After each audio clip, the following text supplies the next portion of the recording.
Good ball game. Lighter flashes of probably the best I've seen him since he's been here with all of the pitches. I know there were a couple balls that were hit hard by the left-handed hitters. I just thought I'd seen it against us in our scrimmages. I don't know that I had seen maybe the fastball, curveball, slider, and change, other than maybe some flashes against us where he really had it all going for a little while. And they're tough to pitch to. I think they had 5 or 6 seniors in that lineup. There's some older guys. They have lefties and righties. The guys can clearly run. So it's not an easy lineup to navigate, and they will pressure you as they did today. And I thought he did just fine.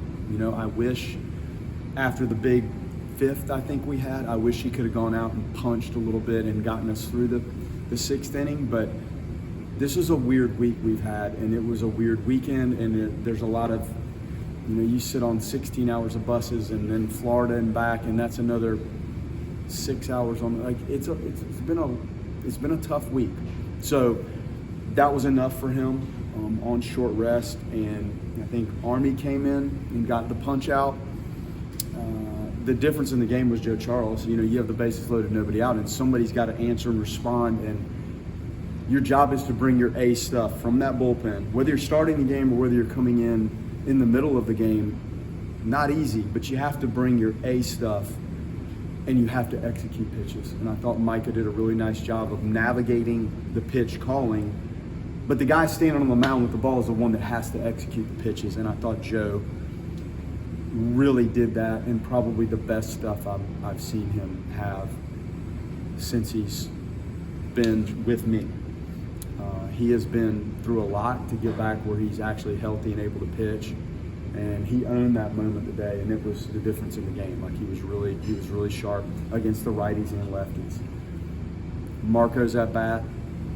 Clearly, you have to have guys deliver at moments if you're going to play the game at a high level and be a competitive team. Somebody's got to deliver, and Marco did that today. That was a really good slider that their reliever had. It was hard, and he nailed it. And I think he's probably hit as many balls hard this year with not always something to show for it, probably more than anybody on our team. And it was neat to see those balls actually land for him, not in a glove, and that was a huge moment. So that and Joe Charles pushed us through. I did not think we defended as well as I've seen us. There were some sloppy moments that we talked about a little bit, but the at-bats were enough, we did enough to give ourselves a chance to open it up, and clearly Marco was the big moment there offensively.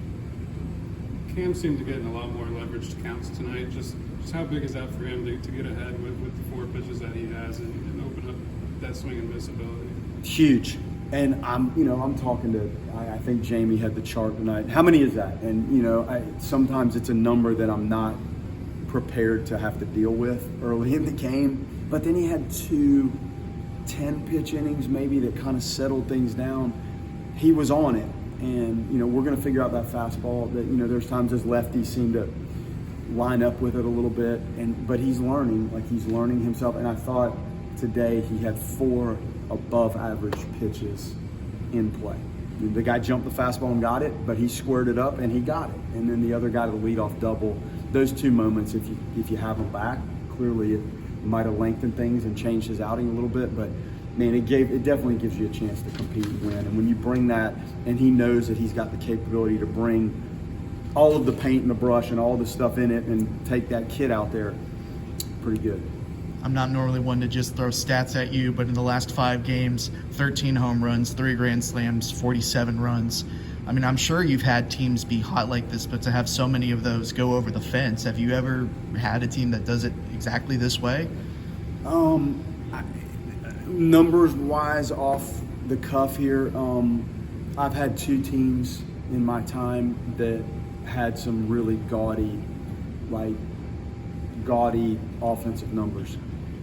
The hardest thing when you compare this in college baseball is the bat changes drastically. We've seen every possible kind of aluminum bat that you can throw out here to use. There are moments and years where you probably aren't going to have the capability to put those numbers up. I've had two teams that have done it. An Auburn team and an East Carolina team were similar to this. But that's a pretty impressive strain against some good opponents, clearly. The ball, like there have been changes in the ball. I think if you look at the numbers right now, the baseball seems to be more lively, maybe. The bat testing, we bat test for both teams every game. To think about this machine that sits in there, and that's now part of what we do every day is we wheel the cart of bats in and put a sticker on it. So, the technology in the bat probably improves as the BB core or whatever it is the bat. But the ball and the physicality of the players, you have a different draft. You have older players on this field. You have more advanced players that have been playing longer. So I think when you mix all that together, and for us, like we have a nice athletic group and they have the capability to do it. Then you have to go execute at bats and swing at the right pitches, and we've done that fairly well recently.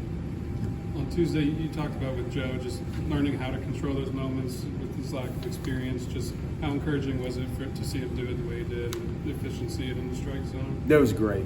It was great. Like total in the moment and emotions on point, and the adrenaline and the feeling you have when you're playing the game in that moment, it can help you actually ratchet the stuff up a little bit. But it's got to be controlled intensity and adrenaline and staying within the mechanics. Like if you're not within your mechanics and lining things up the way you've trained, you're probably not going to execute the way he did today. So I thought everything he did was on point, well done, mechanics, mind, execution, really nice. The last double that Marco hit was like almost off the ground. It's just what can you say about the natural strength that he possesses? It's outstanding, and he gets into a nice position to hit, and he has good pitch recognition skill. I think the hardest thing when we're evaluating or watching hitters is what do they see that tells them that that's a slider or that that's a changeup. Probably more the off speed than anything else, but he's got a lot going on. But when you break it down, he's in a nice position to hit, and he stays fairly balanced within all of the movement that he has, and he's got good, quick, strong hands. So he's a competitive at bat. It's not just a guy that's really strong that's flailing away at it. He's in control of what he's trying to do, but it's very aggressive. So it's a nice combination. You guys have been a little cautious with Diamas. Just how awesome was it to see him come back and tack on a much-needed insurance run? Yeah, no, he's great. Like, God works so hard, and he's battled. You look back at some of the injuries with the finger and the collarbone and stuff he dealt with last year, and then you just have to get him to the point where he's ready to go back out there. And we have guys that deserve to play. Like, there's guys on this team that deserve to be playing at a lot of positions. And in some cases, behind the plate especially, it keeps you a little bit fresh, where somebody's not absolutely getting demolished back there every game. But the guys want to play every game. The catchers want to catch every game.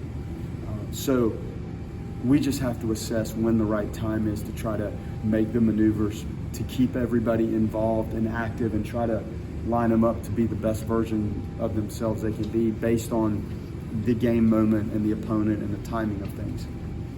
Coach, you had a couple of technical issues today. There was a balk, there was a couple of catch-up interferences.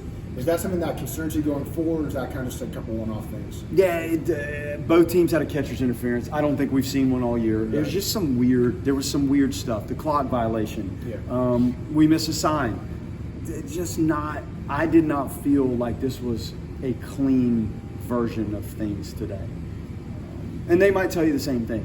Like, this time of the year, the travel and what's going on, when we walk in here to watch the game at 6:02, and here we are, we're playing, and this is great. Well, these guys have been through a lot to get to 6:02 today, and I think sometimes just the toughness mentally, you really have to check yourselves on all the details of this to be on point after what a week like we just had does to you. It's physically draining, and mentally it taxes you a little bit. So I would probably say more than anything else, that's how I felt during the game. We were not as sharp and crisp. Now, it was a well-played game against a really good team. Don't get me wrong. But I'm not really looking at just that. I see what you saw, and I understand, and it wasn't clean in some areas. But the guys dug and overcame a little bit of sloppiness to beat a really good team. That's a lot of talent. They know what they're doing. It's good. They're good. Coach, that stood out to me, Max Williams in that third inning. They had retired 5 batters in a row. He gets kind of that loop single after they had just done the shift.